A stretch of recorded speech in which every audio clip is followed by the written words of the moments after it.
Nous allons donc démarrer le shiur d'aujourd'hui. Parashat Bamidbar. Nous sommes le 3 Sivan, 5782, le 2 juin 2022. Donc le sujet que nous allons traiter, Be'ezrat Hashem, c'est Israël au pied du mont Sinaï. Donc c'est lié au Béni Israël dans le désert, et c'est aussi lié à la période qui est donc de la fête de la Chag Shavuot. Dans cette paracha, la Torah nous parle, dans le premier pasuk, il y a la chose suivante. Vaidaber Adonai el Moshe. Hachem parla à Moshe. Bemidbar Sinaï. Dans le désert du Sinaï. Be'ohel Moed. De la tente d'assignation. Be'echad la Chodesh. Le premier du mois. Chodesh Hasheni. C'est-à-dire, premier du mois. Hasheni Bashana Hasheni. Le deuxième mois de l'année. De la deuxième année. Les Tzeta Mer d'Israël de leur sortie d'Égypte. C'est-à-dire, c'était le mois de Iyar. Cette paracha, cet ordre qu'Hachem va donner au Hachem, à Moshe Rabbeinu, eh bien, a eu lieu le 2 Iyar de la deuxième année à partir de la sortie d'Égypte. Qu'est-ce que Hachem ordonne à Moshe Rabbeinu? Il lui dit, c'est où et rosh kol adat bene Israël. C'est où veut dire lever, c'est dans le sens de compter. Et rosh kol adat bene Israël, la tête de toute l'assemblée des enfants d'Israël. Les mishpechotam, les vet avotam, selon leur famille, la maison de leur père, bemispar shemot, au nombre des noms, kol zachar de tout mâle, tout homme, les gulgelotam à la tête, c'est-à-dire qu'il fallait les compter. Et la Torah continue et dit que le compte ne concerne que les hommes à partir de 20 ans et au-delà. En d'autres termes, ici, Hakadosh Baruch Hu ordonne à Moshe Rabbeinu de faire un recensement, de compter le peuple d'Israël. Demande le Midrash, comme le rapporte Rashi, pourquoi Hakadosh Baruch Hu demande de compter le peuple? Et ce n'est pas la première fois qu'Hachem demande, ce n'est pas la première fois qu'Hachem demande cela, de compter le peuple. C'est la troisième fois. Regardez, je vous lis Rashi. Hakadosh Baruch Hu a demandé à Moshe Rabbeinu de compter le peuple juif à 3 reprises. À la sortie d'Égypte, après la faute du veau d'or, et là maintenant. Cette période du mois de Iyar, c'est-à-dire le premier Iyar, c'était juste après la réalisation du Mishkan, du sanctuaire. Alors nous dit Rashi, pourquoi Akadosh Baruch Hu a demandé de les compter? Mitor hibatam lefanav, vu l'amour et l'affection qu'a Hachem pour les béné Israël, qu'ont les béné Israël aux yeux de Hachem, Moné otam kolcha, il les compte à tout moment. Comme un petit enfant, il a des bonbons dans sa poche, il les ressort, il les recompte, il les remet dans la poche, il les ressort, il recompte. Hakadosh Baruch Hu aime tellement ses enfants qu'il ne s'empêche pas de les compter et les recompter. Nous dit Rashi au nom du Midrash, lorsque les béné Israël sont sortis d'Égypte, il les a comptés. Ba'egel mena'an. Lorsque il y a eu la catastrophe du veau d'or et qu'il y a eu beaucoup de morts, Hakadosh Baruch Hu a demandé à Moshe Rabbeinu de les compter, de les recompter. Lida minyan hanotarim, pour savoir combien en reste du peuple juif. Et la troisième fois, c'est cette fois-ci, que chez Baal Ashrot Shechinato Alehem, lorsqu'Hakadosh Baruch Hu s'apprêtait à mettre la Shrina sur eux, à faire résider sa sainteté sur le peuple juif lors du Mishkan, alors il a demandé de les recompter. Puisque nous savons bien que le Mishkan a été érigé le premier Nissan. Attention, n'oublions pas, on parle du Nissan de la deuxième année de la sortie d'Égypte. Les Bnei Israël sont sortis d'Égypte le 15 Nissan. Ensuite, il y a eu Matan Torah. Ensuite, il y a eu le Vaudor. Et c'est seulement après le Vaudor qu'Akadosh Baruch Hu a ordonné aux Bnei Israël de construire un Mishkan pour ainsi montrer aux nations qu'il réside parmi nous et qu'il nous a pardonné la faute du Vaudor. Et donc, le Mishkan a été monté le premier Nissan, c'est-à-dire de la deuxième année, à partir de la sortie d'Égypte. Donc, le Mishkan a été monté le premier Nissan, et là, nous sommes le premier Iyar, un mois plus tard. Donc, c'est 1 an et 1 mois après la sortie d'Égypte. Le Hakadosh Baruch Hu demande à Moshe Rabbeinu de recenser le peuple. Pourquoi? Parce qu'à ce moment-là, Hakadosh Baruch Hu s'apprêtait à mettre sa Shrina parmi eux. Donc, nous voyons que c'est des moments bien précis, bien particuliers, où Hachem demande de compter le peuple. Là, donc, Hakadosh Baruch Hu compte le peuple. Dans ce passouk-là, le Torah nous dit, elle s'exprime ainsi. Hachem parla à Moshe dans le désert de Sinaï, dans le Ohel Moed. Pourquoi tellement de détails? Pourquoi la Torah a besoin d'énumérer tellement de détails? Dans le Midbar, qui s'appelle Sinaï, dans le Ohel Moed, etc. Dit le Midrash, pourquoi nous parlons ici de Midbar Sinaï? Ici, le Midrash nous rapporte pourquoi il est marqué Midbar. Hachem leur a parlé, Hachem a ordonné à Moshe Rabbeinu de le compter dans le Midbar, dans le désert. Dit le Midrash Tanchuma Hayashan, les la mettra pour t'enseigner. Kol mi she'eno mevatel atzmo hefker kemidbar, tout celui qui ne se constitue pas comme hefker, abandonné, délaissé, eno yachol liknot et Torah. Il ne peut pas acquérir la Torah. C'est-à-dire que lorsque la Torah nous dit qu'Akadosh Baruch Hu a dit à Moshe Rabbeinu dans le désert de compter le peuple juif, pourquoi dans le désert?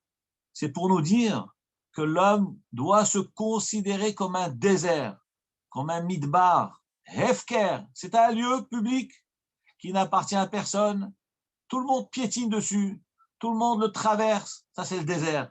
Eh bien, Kadosh Baruch Hu nous dit, vous voulez acquérir la Torah, il faut se faire comme un midbar, il faut s'annuler, l'abnégation totale. Si un homme s'annule totalement, s'efface totalement devant Hachem et devant la Torah, à ce moment-là, il pourra acquérir la Torah.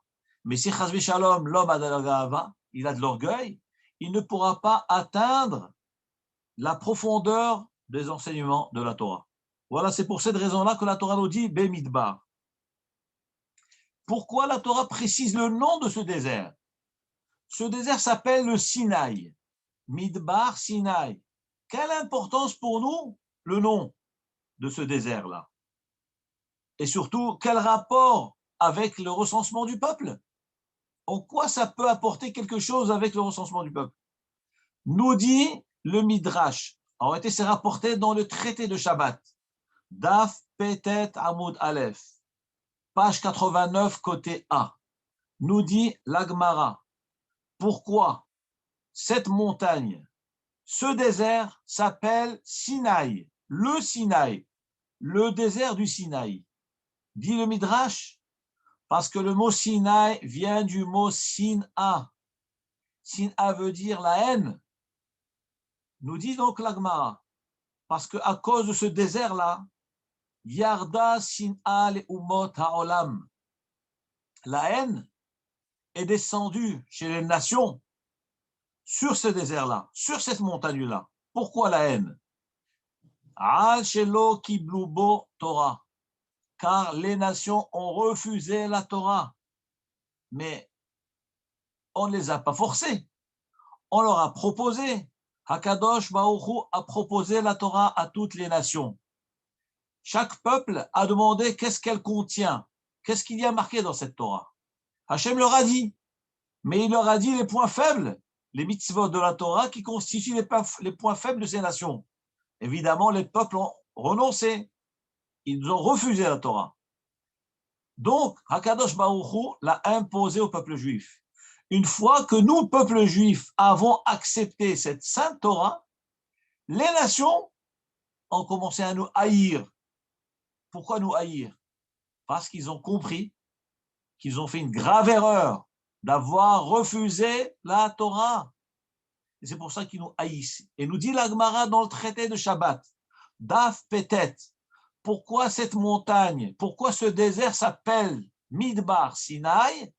Ça vient du mot Sin'a, Midbar Sin'a. C'est un désert, c'est une montagne qui a déclenché la haine des nations à notre égard. Pourquoi la haine? À cause de la Torah, justement, parce qu'ils ont refusé la Torah et nous avons accepté la Torah. Donc ça a déclenché la haine du juif. Et de tous les temps, ça a été comme ça. La haine du juif. Pourquoi?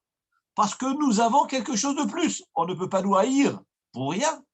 Si on est moins que les nations, il n'y a pas de raison de nous haïr, puisqu'on est mieux que nous. Alors la vraie réponse, c'est que on n'est pas mieux. Ils ne sont pas mieux que nous. On est mieux que tout le monde.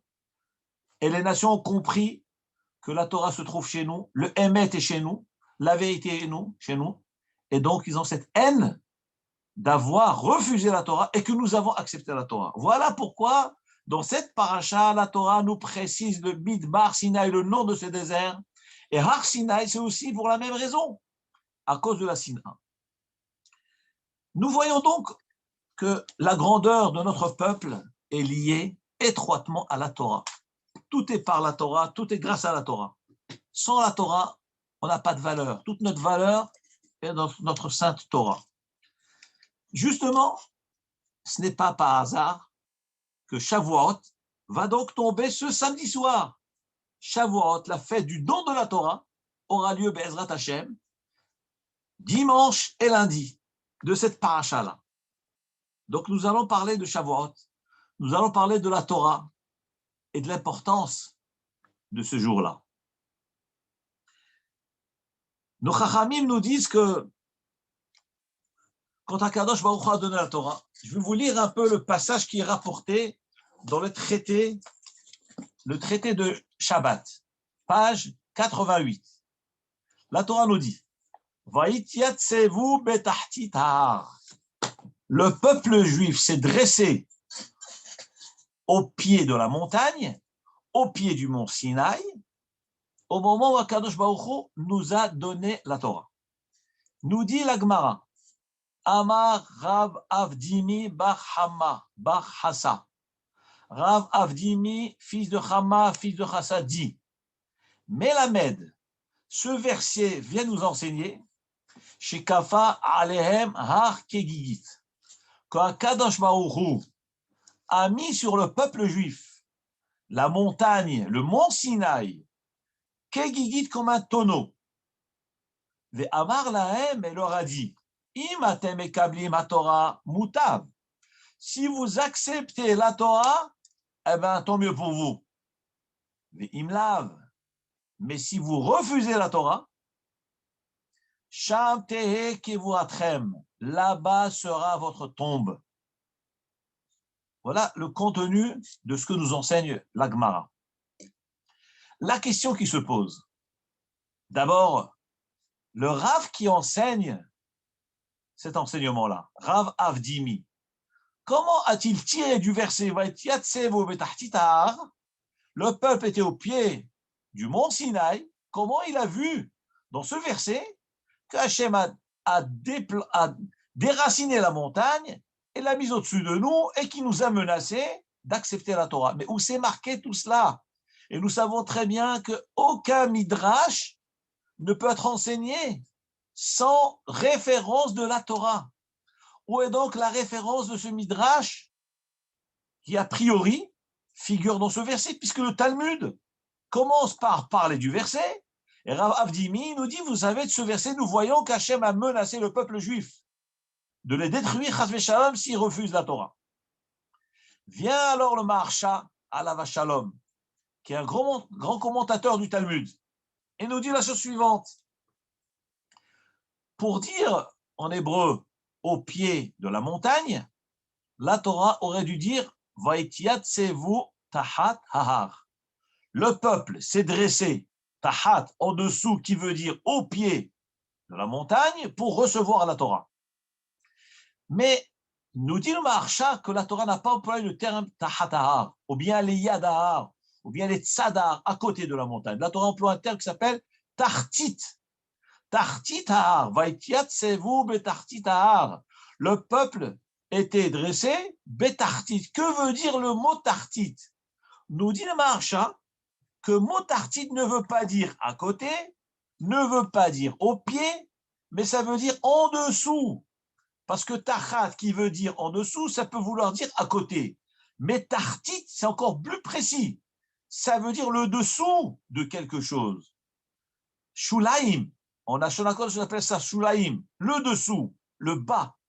Donc dit le Maharsha, puisque la Torah a employé le terme Betartitar, le peuple s'est dressé en dessous de la montagne. Comment on peut se mettre en dessous? On ne peut pas se mettre en dessous. On se met à côté, pas en dessous. Dit le Maharsha. Rav Avdimi dans la Gemara, donc a déduit de là, pour pouvoir être en dessous, on est obligé de soulever la montagne. Eh bien voilà, donc Akadosh Baruch Hu a soulevé la montagne. Et pourquoi Akadosh Baruch Hu a soulevé la montagne? Parce qu'il y avait lieu de refuser la Torah. Le peuple aurait pu refuser la Torah. Et Akadosh Baruch Hu donc les a menacés. Donc nous voyons cet enseignement tiré du pasouk lui-même. Betarti tahar, ça veut dire en dessous. Et de là nous dit Rav Avdimi qu'Akadosh Baruch Hu a déraciné la montagne de sa place et l'a mise au-dessus d'eux comme un kegigi, comme un tonneau, et les a menacés. Et là contraint le peuple d'accepter la Torah. Là se pose une grande question. Cette question n'est pas de moi, c'est une question qui est posée dans Tosfot, grand commentateur du Talmud. Dis alors Tosfot, qu'est-ce que ça veut dire kafa alehem har kegigit, qu'Akadosh Baruch Hu les a menacés pour qu'ils acceptent la Torah? Mais pourtant, nous savons très bien que les bénis Israël ont dit Kol asher yomar Hashem naaseh venishma. Tout ce qu'Hachem va nous ordonner, nous allons accepter, nous allons faire et ensuite accepter. Donc les bénis Israël ont véritablement accepté la Torah. Dites-moi, quelqu'un qui en propose quelque chose, il dit oui. Avons-nous besoin de le menacer? Mais quel intérêt de le menacer? Des fois, ça peut être péjoratif, la menace. Ça décourage. Quand un homme accepte, il accepte de bon cœur. Comment se fait-il qu'il y avait besoin de les menacer? Mais ils ont accepté.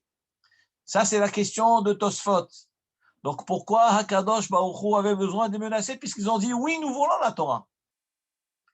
Dit Tosfot, il est vrai que les bénis Israël ont accepté. Comme il est marqué, Naaseh venishma. Nous allons faire et nous allons ensuite comprendre.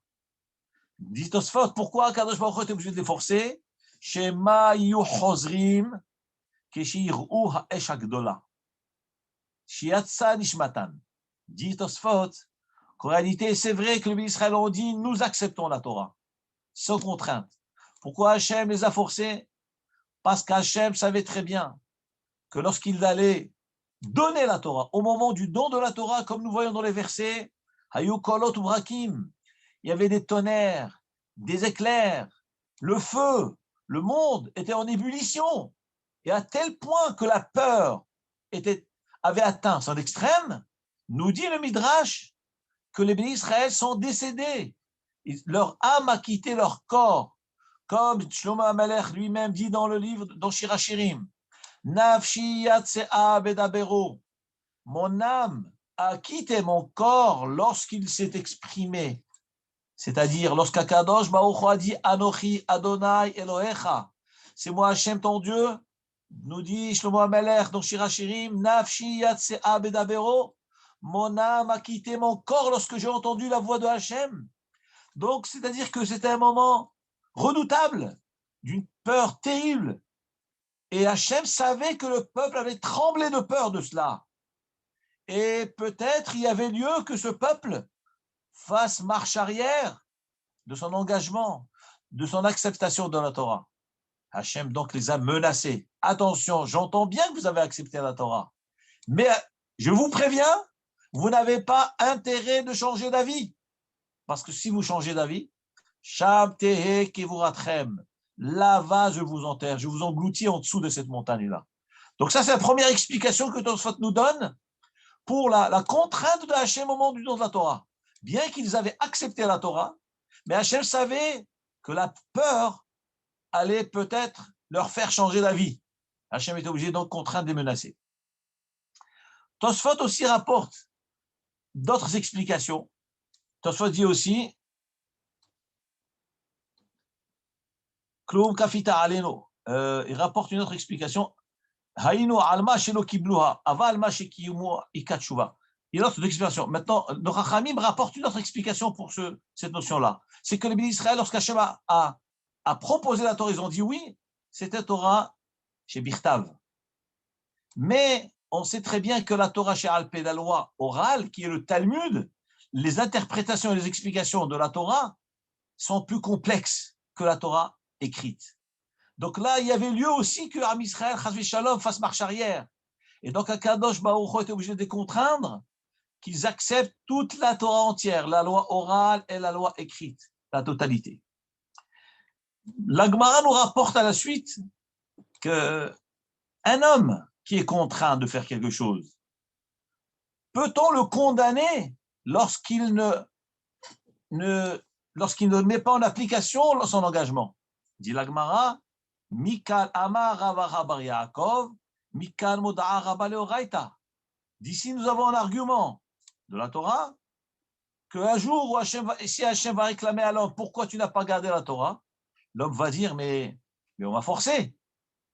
On m'a forcé. Donc comment peut-on alors contraindre, comment peut-on punir l'homme s'il n'accomplit pas les mitzvot, alors que la Gemara elle-même nous dit qu'Akadosh Baruch Hu l'a contraint. Donc si on le force, on ne peut pas le condamner. Il va dire mais vous m'avez forcé. Pourquoi voulez-vous me punir?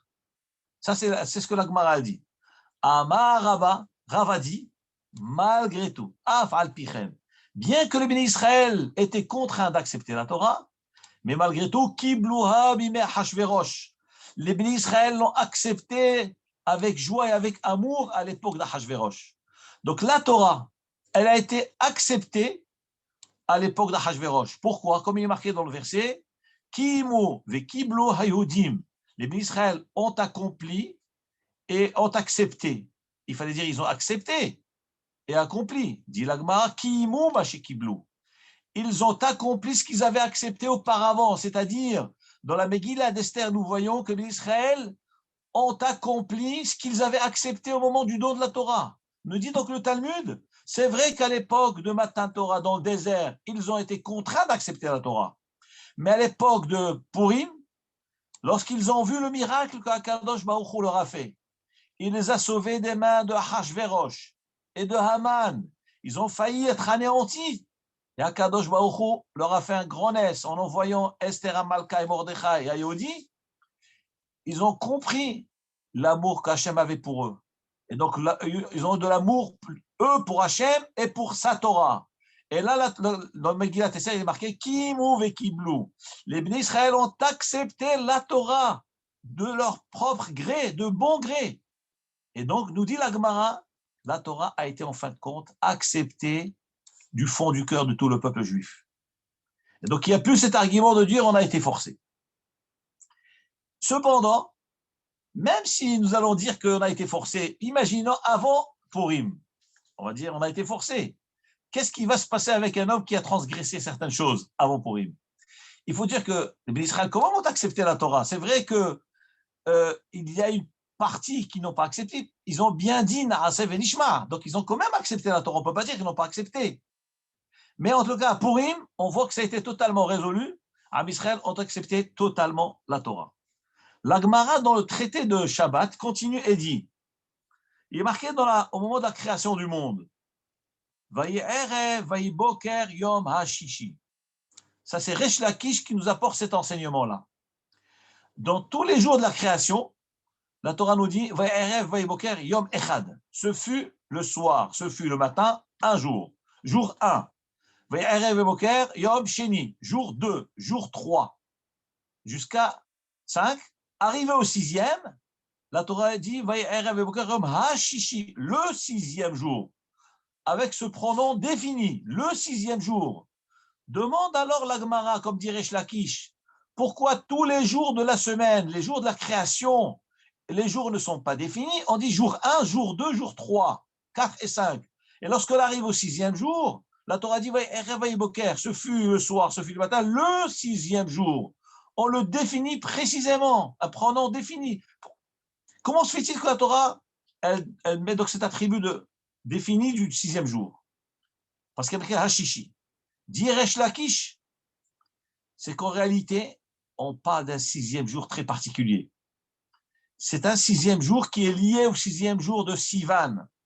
Mais la Med nous dit Resh Lakish, Sheitna Hakadosh Baruch Hu im Maaseh Bereshit, qu'Hakadosh Baruch Hu a posé une condition avec l'œuvre de la création.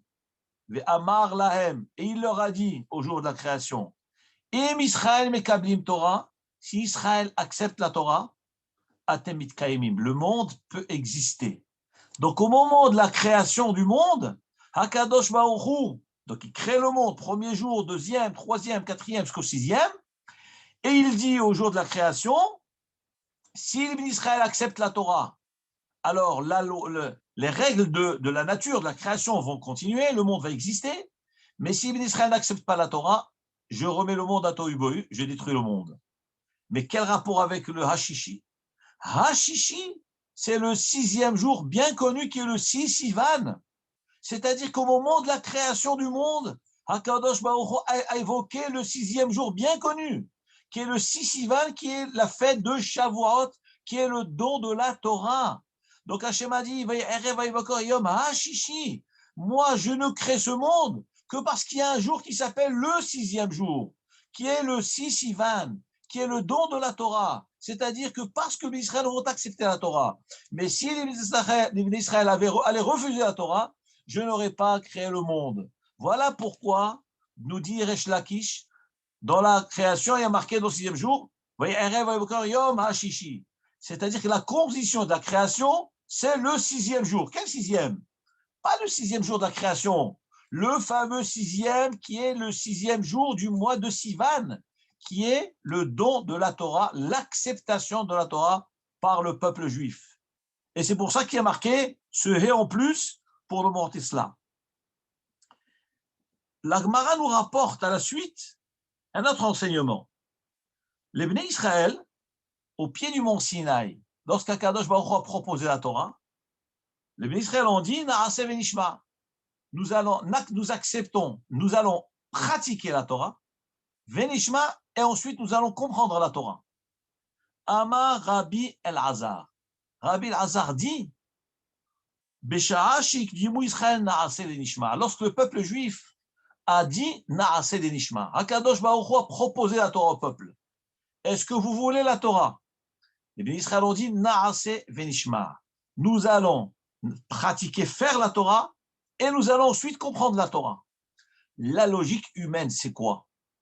La logique, c'est que lorsqu'on propose quelque chose à quelqu'un, il ne sait pas de quoi il s'agit, il ne s'engage pas. Il demande d'abord qu'est-ce que c'est, à quoi je m'engage, qu'est-ce qu'il contient, quelles sont les contraintes. Et ensuite, je vais réfléchir. Et ensuite, si ça me convient, je dis oui, je m'engage, je signe le contrat. Nous dit la Gemara, les Bnei Israël n'ont pas agi ainsi. Ils ont inversé l'ordre. Ils ont dit nous nous engageons. Nous nous engageons à garder la Torah et faire les mitzvot.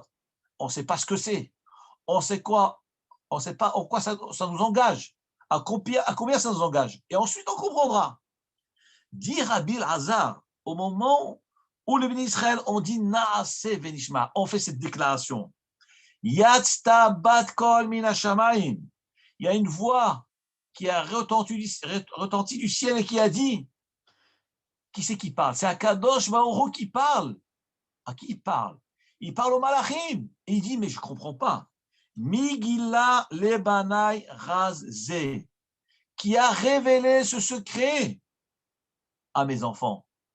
Pourquoi c'est un secret? Cette attitude-là, de foncer dans le mur, de s'engager sans savoir à quoi on s'engage, mais c'est une folie. C'est ce qu'on appelle un sod. Ce sod-là, qui c'est qui le détient, ce secret? c'est les malachim. Nous dit la Gemara, Kadosh Baruch Hu a dit, Migila raz ze lebanai. Mais qui a donc dévoilé ce secret à mes enfants Israël? Raz, ce secret, chez Malaché Hashat Mishtam Shimbo. Ce secret n'est détenu que par les anges du ciel. Cette attitude de l'abnégation totale, l'annulation totale, on s'engage sans savoir où est-ce qu'on s'engage. On s'engage parce que c'est Hachem qui le dit. Je me soumets totalement. Mais ça, c'est pas humain. Ça, c'est de l'ordre des malachim. Où est-ce que nous avons déjà vu un homme qui s'engage dans des choses où il ne connaît pas? Regardez les goïms. Les nations ont bien demandé, mais qu'est-ce qui a marqué dans la Torah? Ils ont bien demandé. Ils ne se sont pas lancés. Et c'est rationnel, c'est logique. Nous dit la Gemara, cette attitude que Am Israël a eue, c'est une attitude qui vient des malachim, à tel point qu'Akadosh Baruch Hu s'est étonné et a demandé, mais qui a révélé le grand secret des malachim, qui est donc agir, ensuite comprendre. Dire-t-il, où est-ce que nous voyons que cette attitude, ce secret-là, est détenu que par les malachim? Eh bien, c'est un pasouk. Le pasouk de Tehilim 103 nous dit, Barechu Adonai Malachav, bénissez Hachem, vous, ses anges, Giborei Koach, vous, les anges de Hachem, vous êtes Giborei Koach, forts, avec puissance, Rosé Devaro, qui exécute sa parole, Lishmoa Bekol Devaro, et qui comprennent ses paroles. Nous dit la Gemara, Lishmoa Bekol Devaro Beresha, Beresha Osé Devaro, Vadar Lishmoa. Dans le verset, nous voyons qu'il y a un ordre. Hakadosh Baruch Hu, David HaMelech est en train de décrire la grandeur des malachim. Barechu, il dit au peuple juif, il dit aux malachim, Barechu Hashem Malacha, vous les anges, bénissez Hachem. Quelles sont les qualités des anges? Alors, David HaMelech, il exprime les qualités des malachim. Qu'est-ce qu'il leur dit? Vous les anges, vous êtes Giborei Koach, des forts de puissance. Rosé Devaro, qui accomplit sa parole. Lishmoa, qui comprennent sa parole. Pourquoi ici David HaMelech dit, vous qui accomplissez son ordre et qui comprenez son ordre? On voit que l'accomplissement vient avant. Et c'est ça la qualification, l'éloge que David HaMelech a fait pour les malachim. Nous dit donc la Gemara qu'il n'y a que le malach qui agit avant de réfléchir, sans réfléchir. Il n'y a que le malach qui fait ça. Et voilà que tout à coup, tout un peuple, l'Arabe Israël, décide d'agir sans réfléchir. On réfléchira plus tard. Et Hachem a dit, c'est Sod Gadol, c'est un grand secret. Et d'ailleurs, la Gemara elle-même, dans le traité de Shabbat, page 88, nous dit, côté A, la Gemara nous dit, Darash Rabbi Simai dit, Besha'a sheikdimu Israël na'ase le nishma, azov le ben Israël ont dit na'ase avon nishma. C'était tellement fort, une chose extraordinaire, cette déclaration tellement forte d'un homme qui accepte à se soumettre sans comprendre. Ça a fait tellement d'effet dans le ciel que immédiatement 60 myriades d'anges, c'est-à-dire 600 000 anges, Malaché Hasharet, sont descendus du ciel. L'école Echad ve'Echad mi-Israël, et à chaque juif, Kashrulo chez Nektarim, ils ont mis 2 couronnes. Donc 600 000 anges correspondant aux 600 000 juifs qui étaient dans le désert, 600 000 sont descendus, et ont couronné chaque juif de 2 couronnes. Pourquoi 2? Echad keneged naase, ve'echad keneged nishma. Une couronne parce qu'il a dit je m'engage à pratiquer, et une deuxième couronne parce qu'il a dit je m'engage à comprendre, à étudier la chose. Donc on voit de là que cette déclaration est extraordinaire, à tel point qu'Hachem a couronné chacun. Qu'est-ce que nous voyons de cette Gemara-là? Nous voyons que la particularité du peuple juif, c'est quoi? On ne réfléchit pas. Lorsqu'il s'agit de pratiquer, on ne discute pas. On ne va pas chercher qu'est-ce que ça apporte de bien pour le corps, qu'est-ce que ça apporte à la société. On va réfléchir pour accomplir. Ce n'est pas comme ça chez nous. Am Israël se plie. Les mitzvot, on ne discute pas, on accomplit tout de suite. Tu veux comprendre? Tu pourras comprendre plus tard. Tu vas au Beth Midrash, tu vas au Kollel, tu vas te fixer un moment d'étude. Mais d'abord, tu pratiques. Il n'existe pas de juif sans pratique. On ne peut pas être un juif dans le cœur. Il y a très longtemps raconté lors de la création de l'État, qui a été créé dans une tendance laïque. Les gens qui étaient venus des pays de l'Est, qui étaient loin de la Torah, on leur demandait, mais pourquoi vous ne gardez pas les mitzvot? Vous savez qu'est-ce qu'ils disaient? Dans le cœur, dans le cœur. Et le Shabbat, Shabbos, dans le cœur. Et Kasher, dans le cœur. Alors, je ne sais pas si c'est une blague, mais comme ça, on dit, le cœur a tellement porté qu'il y avait beaucoup de cardiaques. Il y avait énormément de gens qui étaient cardiaques. C'est une blague qu'on raconte, mais en réalité, c'est une vérité. C'est que souvent, les gens ont l'impression que la Torah, le judaïsme, la judaïcité, c'est dans le cœur. C'est du sheker. C'est pas ça le juif. C'est pas ça le juif. Le juif, c'est la pratique des mitzvot. Si tu ne pratiques pas, tu dois savoir, tu es hors jeu. Tu n'es pas dans le derrière, tu n'es pas dans ce qu'Hachem attend de toi. Le judaïsme, la Torah n'est pas faite pour être exposée dans un musée comme le chapeau de Napoléon. La Torah se pratique, elle s'use. Il faut l'user, il faut l'étudier, la Torah. Il faut pratiquer les mitzvot. Et c'est ce que nous voyons là. Razé les banaï qui a révélé ce secret pour mes enfants, à mes enfants, qui est Naase Venishma. Lorsque la Torah nous parle de cela, ce n'est pas juste pour nous raconter l'histoire du passé, c'est pour nous révéler véritablement l'essence du juif. Le juif, c'est Naase Venishma. Je pratique d'abord. Il ne s'agit pas, bien évidemment, de pratiquer, de ne pas comprendre, de faire les choses bêtement. Pas du tout, ce n'est pas dans ce sens-là. Au contraire, nous allons chercher le bête à midrash, qui veut dire salle d'étude. Midrash veut, traduction du mot, midrash veut dire l'hydroche. La recherche, c'est une salle de recherche. Le judaïsme, le Amal à Torah, l'étude de la Torah, c'est justement la mitzvah, c'est de rechercher le Emet, de comprendre le sens de chaque chose. Donc au contraire, nous sommes le peuple qui va chercher le fond des choses. Donc il ne s'agit pas de faire bêtement les choses, ça fait partie du judaïsme. Mais d'abord, je pratique d'abord. Je m'engage, je garde le Shabbat. Lorsqu'un homme veut faire tchouva, il se rapproche du judaïsme, qu'est-ce qu'on va lui dire en premier? Qu'est-ce qu'il doit faire en premier? La première des choses, c'est pratiquer les mitzvot. Tu commences à garder Shabbat. Il va dire, mais je ne comprends pas ce que c'est Shabbat. Je ne comprends pas le sens de la cacheroute. Je ne comprends pas ce que c'est tefillin. On ne te demande pas de comprendre, on te demande de pratiquer. Hachem a donné un décret. Et là, Chukim va mishpatim, les décrets d'Hachem, eh ben c'est un décret, on ne discute pas. D'abord, tu pratiques. Ensuite, Hachem, il va t'aider. Tu vas comprendre le sens profond de chaque mitzvah. Et c'est ça la révélation de Matan Torah. Naase venishma amro ke'echad. Ils ont dit, nous allons pratiquer. Et ensuite, on comprendra. Et ils ont mérité quoi? 600 000 malachim sont descendus. Ils les ont couronnés. La couronne du peuple juif. La fierté du peuple juif, c'est quoi? Pratique. Là, tu seras couronné. Hachem te couronnera. Pourquoi? Parce que tu es un juif pratiquant. Parce que tu es un juif traditionnaliste. Tu gardes la tradition. Ah, tu ne comprends pas le sens et la science. Ça ne nous dérange pas. Nous, on ne base pas notre pratique, notre judaïcité par rapport au sens, à la compréhension. D'abord, on pratique. Ça, c'est une leçon très, très importante. Et c'est ce que nous devons tirer de cette Gemara de Masechet Shabbat et de Matan Torah. La Gemara nous raconte une petite anecdote. Hahut Siduki, des Chazieh les Rava. La Gemara nous raconte qu'un jour, il y avait un Sadducéen. Qu'est-ce que c'est un Sadducéen? Sidoki, c'est ceux qui croyaient à la loi écrite, mais pas à la loi orale. Et pour nous, celui qui renonce à une partie de la Torah est considéré comme un apikoros.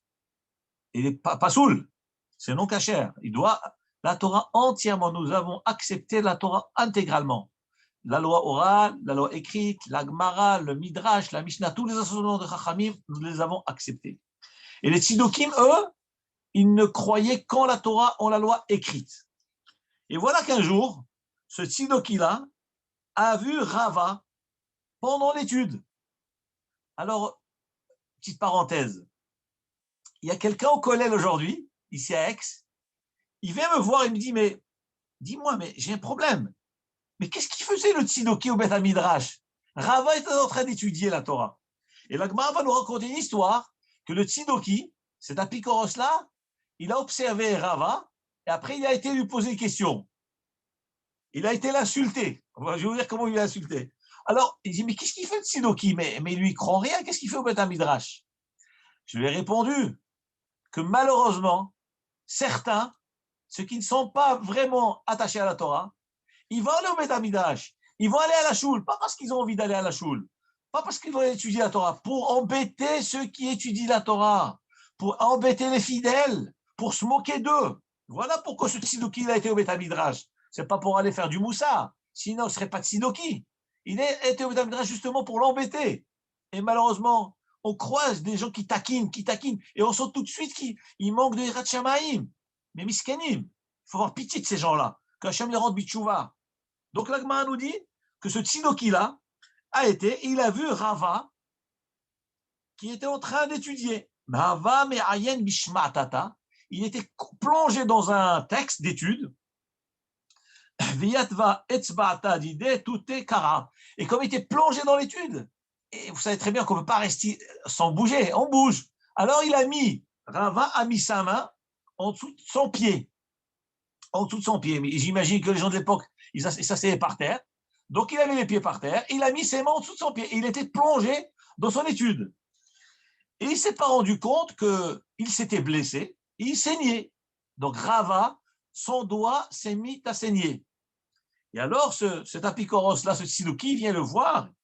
Il dit, mais dis-moi, vous le peuple frivole, léger, qui avait dévancé en disant, nous pratiquons, ensuite nous comprenons, vous êtes toujours dans vos frivolités. C'est-à-dire quoi? Qu'est-ce qu'il est en train de lui dire là? Il est en train de dire à Rava, tu es comme tes ancêtres. Voilà ce qu'il est en train de le traiter comme ses ancêtres. Il dit, tes ancêtres ont été frivoles en acceptant la Torah sans la comprendre. C'est-à-dire, manque de réflexion. Tu ne réfléchis pas, mais comme tes ancêtres, tu es assis, tu es en train de saigner, et tu ne te rends pas compte, tu es en train de saigner. Alors, à Marley, regardez ce qu'il lui dit. Il lui dit, Rava, nous, tu as une réclamation, tu dis qu'on ne réfléchit pas, et que moi je suis comme mes ancêtres. Il lui dit, Ana de Saginan Bishlemuta, dit Rashi, nous qui sommes des gens intègres, des gens tamim, naïfs. C'est quoi naïf? Un talmid chacham, un érudit de Torah ne peut pas être naïf, c'est pas possible. Comment peut-on dire qu'un érudit est naïf? Il y a marqué dans le pasuk Yaakov Ishtam. Yaakov était un homme naïf. Quoi, vous pensez que Yaakov était naïf? Mais talmid et chachamim, ils connaissent tout. Toutes les ruses, ils connaissent. Comment on peut les traiter de naïfs? Réponse. Yaakov Ishtam, ça ne veut pas dire naïf. Tam, ça veut dire d'abord parfait, intègre. Voilà le premier sens du mot tam. Deuxième explication, effectivement, dans Avodat Hashem, on est naïf, c'est-à-dire on accepte tout ce que Hashem nous demande. C'est-à-dire la grandeur de l'homme, c'est quoi? La grandeur de Yaakov Avinu, c'est quoi? Plus on est grand, plus on a l'abnégation absolue, on s'annule devant Hashem. C'est ça, Yaakov Ishtam. Le même mot qui veut dire parfait, complet, entier, veut dire naïf. Comment c'est possible? C'est contradictoire. Justement, c'est ça. C'est comme ça que ça marche dans le judaïsme. Lorsqu'on arrive à l'intégrité, à la perfection absolue, on devient ce qu'on appelle naïf devant Hachem. Avec toute sa chorma, on s'annule totalement devant Hachem. Voilà ce que c'est Yaakov Ishtam. Comment il est tam, il est naïf? Yoshev Ohalim. Il s'assoit dans les temps, dans le Beth Midrash, dans le Beth Knesset, il étudie, il ne discute pas. Il baisse sa tête devant Hachem. Et bien voilà, regardez ce que Rava a répondu à ce Tsidoki. Il dit, quoi, tu me traites que moi, nous sommes frivoles, nous sommes légers d'esprit, on ne prend pas du recul. Et moi aussi, je saigne parce que je ne fais pas attention, je fais n'importe quoi. Il lui dit, je vais t'expliquer. Ana de Saginan, Bishlemuta. Nous qui avons la parfaite mimout, comme il dit Rashi, nous avons marché avec Hachem, avec un cœur intègre, bit mimout, avec amour, on a confiance en lui. Dis-moi, mon père me dit, fais ceci. Est-ce que je vais douter de ce que mes parents me demandent? Je ne vais pas douter, je sais que mon père m'aime, et moi j'aime mes parents. Lorsqu'ils vont me demander quelque chose, je vais le faire sans réfléchir. Pourquoi? Parce que je suis attaché à eux, parce que je les aime, j'ai le cœur direct avec eux, je suis naïf devant eux. Alors dit Rashi, nous qui avons marché toute notre vie avec fidélité à Hachem, avec amour à Hachem, on ne discute pas, nous acceptons tout. Il dit fais, je fais. Ah, mais je ne comprends pas, ça ne me dérange pas, moi. Moi, mon père me dit quelque chose, ma mère me dit quelque chose, je fais. Je sais qu'elle m'aime, je sais que mes parents m'aiment et qu'ils veulent mon bien, donc je fais tout de suite. Alors, il lui dit à Picoros, il lui dit Rava, Anan de Saginan Bishlemuta, nous qui marchons avec naïveté avec Hachem, cet amour naïf, Ketiv Ban, le verset dit à notre sujet, Tumat Yesharim Tanhem. Tumat, la naïveté des gens droits, elle les fait réussir. Elle les dirige. Voilà ce que c'est le peuple juif. Voilà ce que c'est un juif. Sois naïf avec Hachem. Il te demande de faire, arrête de faire le philosophe. Pratique les mitzvot. Discute pas. Cette naïveté, elle va te faire réussir dans la vie. Si tu fais le malin, tu vas te casser la figure. Il ne faut pas faire le malin avec la Torah. Donc, Rava lui a dit, et ça c'est un passouk qui est rapporté dans Michelet, chapitre 11, Tumat Yesharim Tanchem, la naïveté des gens droits, eh ben, c'est elle qui les dirige. Elle les conduit. Elle les aide à marcher et à réussir dans la vie. Donc nous sommes des tmimim, nous sommes des isharim, nous aimons Hachem, on ne discute pas. Hachem il dit de faire, je fais. Commence à faire des pilpoulim. Et des fois, ça nous arrive, nous aussi, des fois, on a un problème de halakha, on dit, attends, je vais chercher des combines pour permettre, dans tel cas, peut-être, tout ça pour trouver des combines et permettre. Mon Rav Chaikina Alava Shalom, il disait, je l'ai entendu plusieurs fois dire cela, combien de gens ils cherchent des tiroutsim et des hétérim, des permissions dans telle ou telle situation. C'est ce qu'on appelle des drailles. Je me rappelle une fois, il s'est énervé, Rav Chaikina Alava Shalom. Il a dit, comment ces gens se permettent lorsqu'ils voient des halachot explicites dans la halacha, dans Shulchan Aruch, ils vont contourner la halacha, trouver une façon de permettre et dire que c'est d'une manière que la Torah est d'accord. Et je me rappelle une fois, il s'était énervé, il avait craché. Il avait dit, ces gens-là, je crache sur eux. Il a craché devant nous. Tellement qu'il était en colère de ça, il dit, c'est ça, Avodat Hashem, c'est du sheker, ça. Tu as un halacha clair, tu ne discutes pas la halacha. Je leur ai dit que c'est assour, assour. Moutar, moutar. Pas commencer à chercher des tiroutsim, des hétérim. Pourquoi? Parce que le pasuk nous dit, Tumat Yesharim Tanchem. La tumat, la tmimout, la naïveté des gens droits, ça les fait réussir. Souvent, vous savez, moi, je côtoie des gens, je côtoie aussi des gens qui cherchent les shidduchim. Et j'ai remarqué, les couples qui réussissent le mieux, c'est des couples de gens simples. Vous avez un garçon très, très simple, une jeune fille très simple, aucune intelligence, rien. C'est des couples qui réussissent à merveille. Bliaïnara, ça roule bien, ça tombe bien. Et j'ai vu d'autres, des jeunes, diplômés, super qualifiés, qui n'arrivent pas à se marier. Pourquoi? Parce qu'ils sont compliqués. Ils sont compliqués. Tu manques de tmimout. Si tu es naïf avec Hachem, tu fais du fond de ton cœur Hachem, je suis intelligent, mais Hachem, toi, c'est toi entre tes mains, tout vient de toi. Eh bien, on a une hatzlacha. C'est ce que Shlomo HaMelech dit. Tumat yesharim tanchem. La naïveté du juif, la tmimou du juif, c'est ça qui les dirige. C'est pour ça que nous, on n'a pas discuté. Hachem nous a dit de faire, on fait. Par contre, des gens comme toi Tsidoki, Hanar, Inche, mais vous, ces gens-là, des Sagan Bi'adiluta, qui cherchent des tiroutsi, qui cherchent des prétextes, soi-disant, vous faire Avodat Hashem, alors qu'au fond de vous-même, vous ne voulez pas garder la Torah. Vous cherchez à vous détourner de la Torah. Ketiv, il est marqué, Veselef Bogdim Yeshadem. C'est-à-dire que les gens qui cherchent à falsifier la Torah, Hakadosh Baruch Hu les met à l'écart.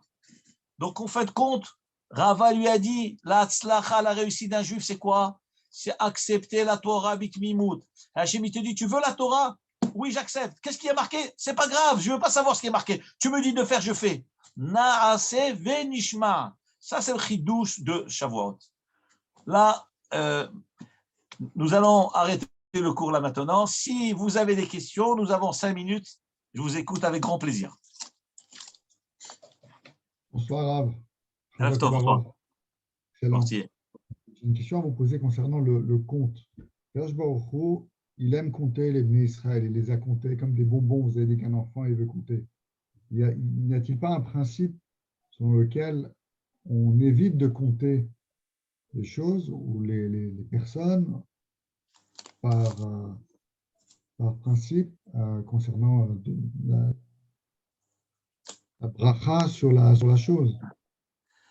Vous avez raison que compter est un problème. Le Midrash nous dit que même lorsqu'Akadosh Baruch Hu il les a comptés, il y a marqué les Goul Gelotam. Et le Midrash dit que c'était avec des pièces.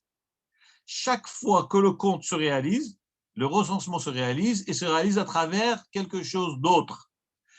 Il est vrai, dans Parashat Kitissa, la Torah nous dit Kitissa et Rosh Bnei Israël.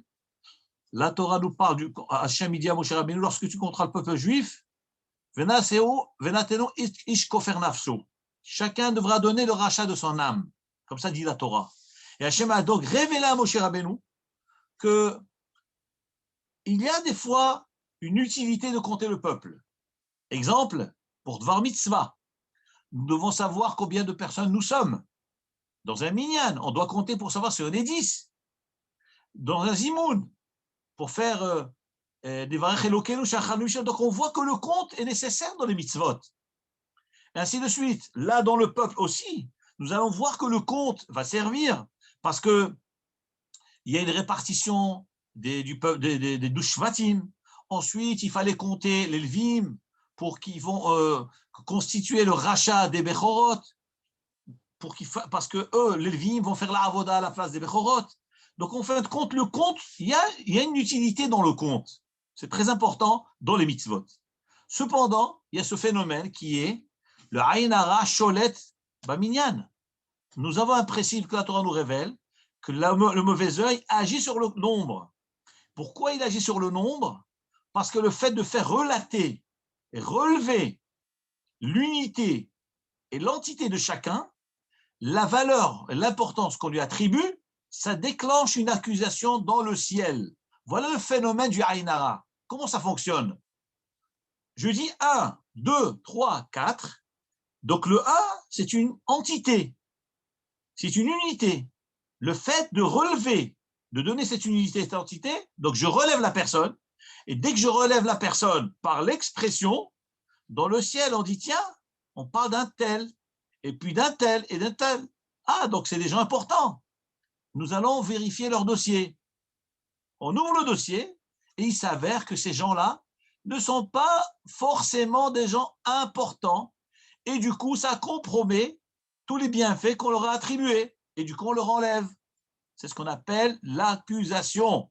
Nous dit donc, les Rishonim, les Midrashim nous rapportent que le compte, ça déclenche le ayin hara. Maintenant, comment on fait pour éviter ce problème? D'un côté, nous devons compter pour une mitzvah, mais d'autre part, il y a le problème du ayin hara, donc on l'esquive en comptant autre chose que les personnes. On va compter les gulgelot. Gulgelotem, c'est les têtes, une tête, deux têtes, trois têtes, donc ce n'est pas les personnes.